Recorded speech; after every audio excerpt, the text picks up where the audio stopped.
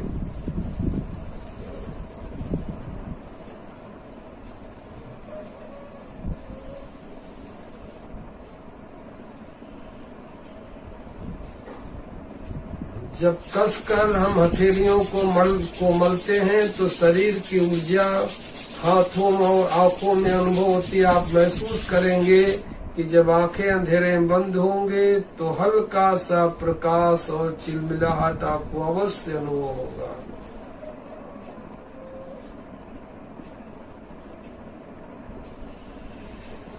हरिओम। आज का ध्यान समाप्त हुआ। सायंकाल 8:30 बजे फिर मिलते हैं। तब तक सभी को नमन, सभी को प्रणाम। किसी हरिओम हरिओम हरिओम हरिओम हरिओम हरिओम हरिओम हरिओम।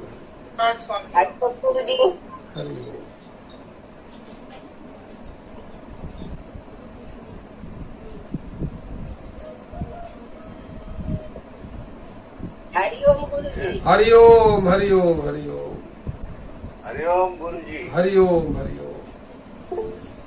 टांग बड़ा दर्द करता है, बीच बीच में हिला देना पड़ता है। अगर टांग में दर्द हो रहा तो टांग फैला के बैठ सकते हैं। इसीलिए कहा जाता है, मैं नए मित्रों से कह रहा हूँ कि जवानी में भजन कर लें, ये बुढ़ापे की चीज नहीं है।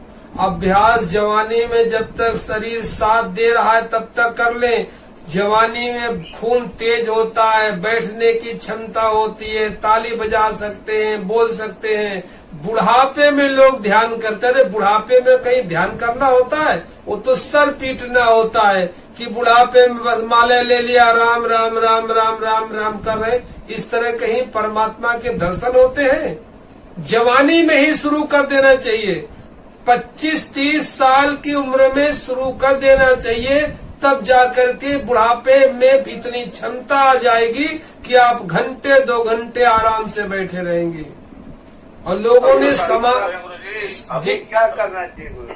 अब कोई उपाय बताइए। अब तो उपाय यही कि पैर फैला के बैठिए। अब तो अगर पैरों में अगर दर्द हो रहा है, एक पैर में दर्द हो रहा है, एक पैर फैला लीजिए। दोनों पैर में दर्द हो रहा है, दोनों पैर फैला लीजिए। और भी दर्द हो रहा है तो अधिक करिए, कुर्सी में बैठ जाइए। मगर सारा का सारा ये ह्यूमन इलेक्ट्रिसिटी का खेल है, मानवीय विद्युत का खेल है। जो भी ध्यान हम करते हैं उससे हमारे शरीर में इलेक्ट्रिसिटी पैदा होती है। तो ये निकल न जाए, मेरे शरीर में बनी रहे, इसलिए आपको आसन में बैठने के लिए कहा जाता है। तो कुर्सी में बैठ कर के आसन संभव नहीं है तो एक काम कर सकते हैं, नीचे ऊनी आसन बिछा ले, उस पर कुर्सी रख ले, तब आराम से बैठ जाएं। एक टेक लगा ले, पीछे आराम से बैठ जाएं। किसी ध्यानी की तरह अकड़ के न बैठे कि किसी मुद्रा में बैठे हैं, शरीर खिंचा हुआ है, ऐसे बात नहीं बनेगी।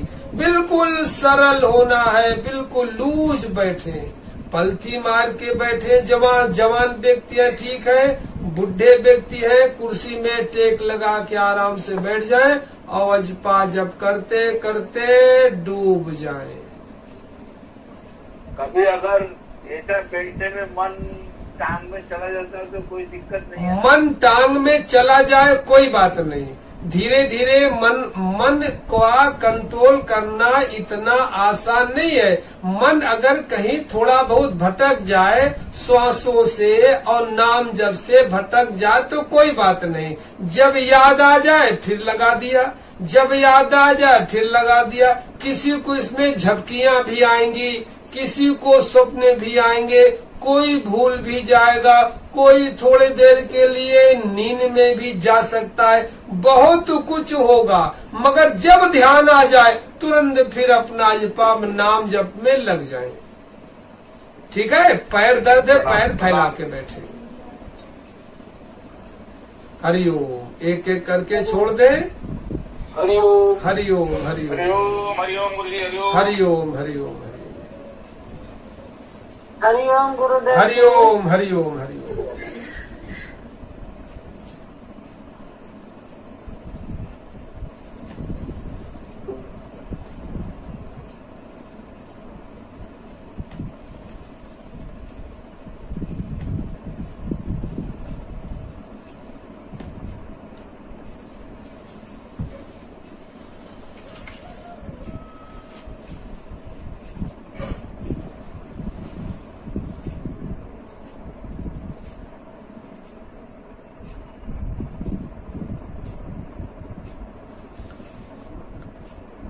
नए साधकों को मैं बताना चाहता हूँ, जो साधक धर्म के क्षेत्र में, अध्यात्म के क्षेत्र में अपनी उन्नति करना चाहते हैं, आध्यात्मिक प्रगति करना चाहते हैं, उनके लिए एक बहुत सुंदर सुनहरा अवसर है, एक मौका है, बहुत सुंदर अवसर है। मेरा 90 दिन का एक आध्यात्मिक कोर्स चलता है, आध्यात्मिक पाठशाला के नाम से, जिसमें धर्म के क्षेत्र में, ध्यान के क्षेत्र में, शास्त्रों के क्षेत्र में जितनी भी जानकारियां अधिक से अधिक हो सकती हैं, वो आपको सब अवगत कराई जाती है, सब पर चर्चा हो रही है।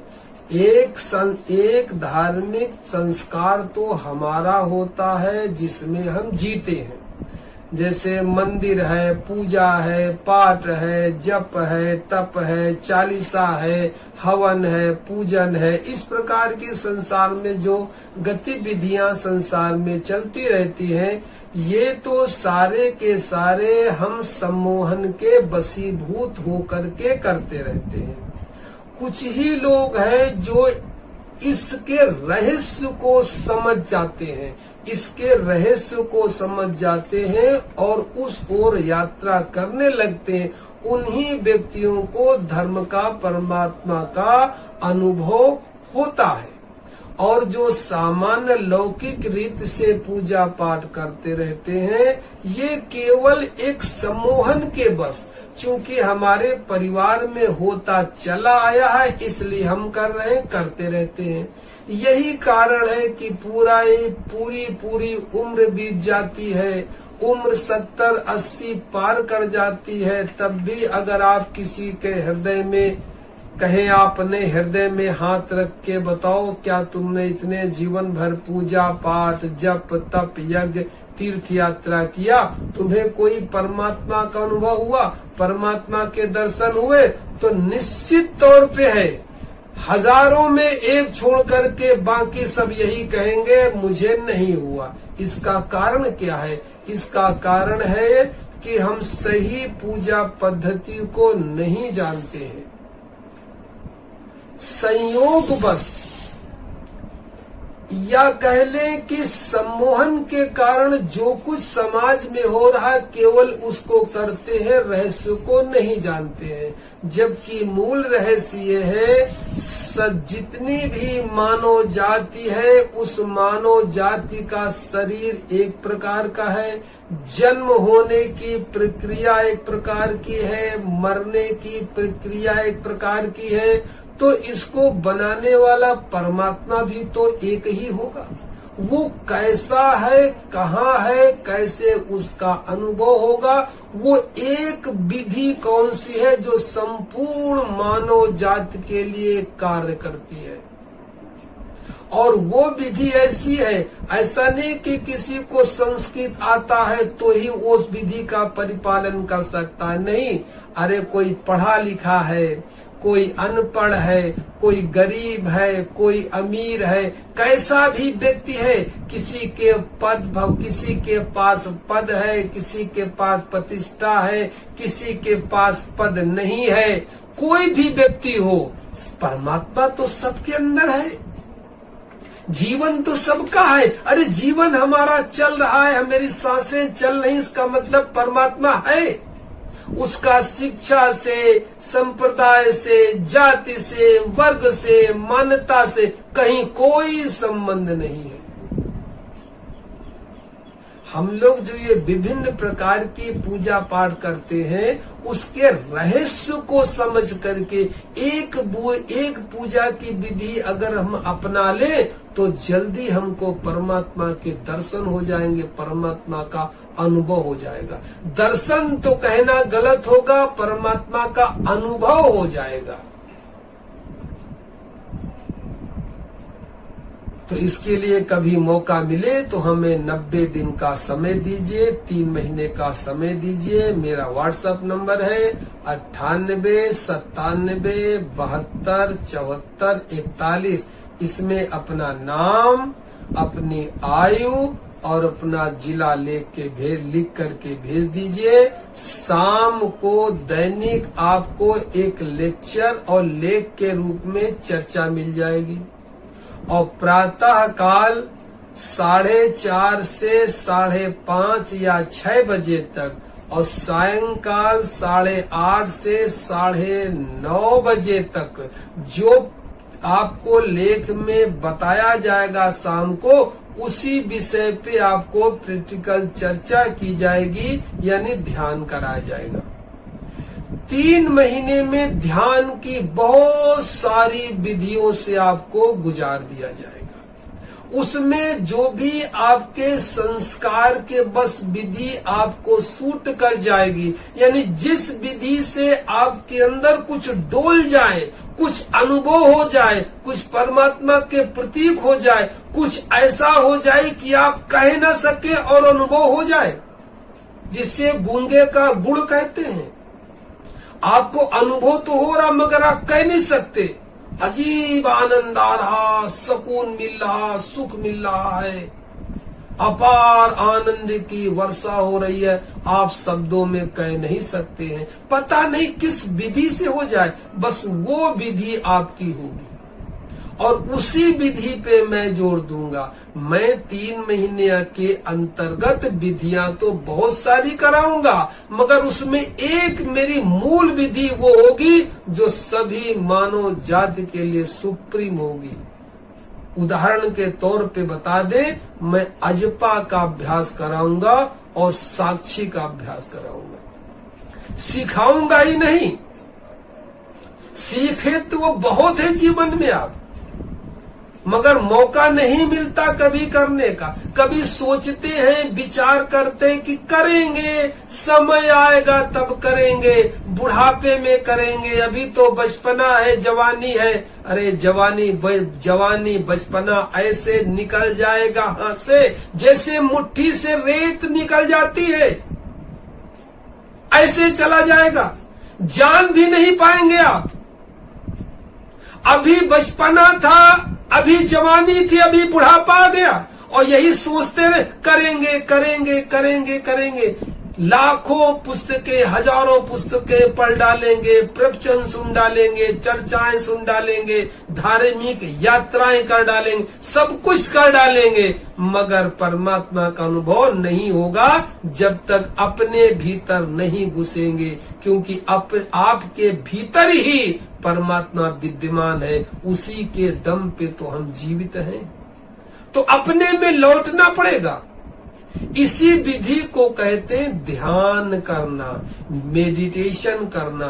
तो सीखते तो सभी लोग हैं, मगर सीख करके अकेले कर नहीं सकते हैं।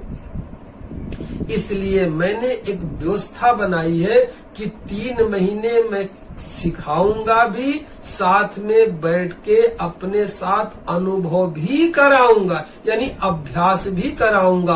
अकेले अभ्यास करने में जब तक भीतर शांति सुकून घटित नहीं हो जाता है, तब तक कोई व्यक्ति अकेले ध्यान नहीं कर सकता। भावावेश में आकर के 10-15 दिन कर लेगा, फिर भूल जाएगा। इसलिए पुशअप करने की आवश्यकता है। मैं आपको पुशअप करता रहूंगा और 3 महीने 90 दिन के बाद जब भीतर आपको आनंद महसूस होना शुरू हो जाएगा, एक अजीब प्रकार की संतुष्टि और सुकून मिलना शुरू होगा, तो फिर मेरा बिना मेरे कहे आप उसको जीवन भर करते रहेंगे। तो कभी जीवन में मौका लगे तो 3 महीने 90 दिन समय दे करके देखिए। 3 महीने का समय कोई ज्यादा होता नहीं है। इतनी बड़ी जिंदगी में केवल 90 दिन का समय। अरे एक बार मेरा कोर्स करके देखिए, मेरी धार्मिक पाठशाला करके देखिए। धर्म के क्षेत्र में, अध्यात्म के क्षेत्र में आपकी चिंतन की जो दिशा है वो बदल जाएगी। आपको अजीब, अरे मैं अभी तक कर क्या रहा था। और ऐसा नहीं कि मैं कोई नई बात बताऊंगा, शास्त्रों में ही लिखी है। शास्त्रों का प्रमाण दे करके मैं समझाऊंगा। उदाहरण के तौर पे हठ योग प्रदीपिका में लिखा है कि दिन में शिवलिंग का पूजन न करें, रात में शिवलिंग का पूजन न करें। जब रात और दिन मिल रहे होते तब शिवलिंग का पूजन करें। इसका क्या अर्थ हुआ? आप तो दिन में ही शिवलिंग का पूजन करते हैं।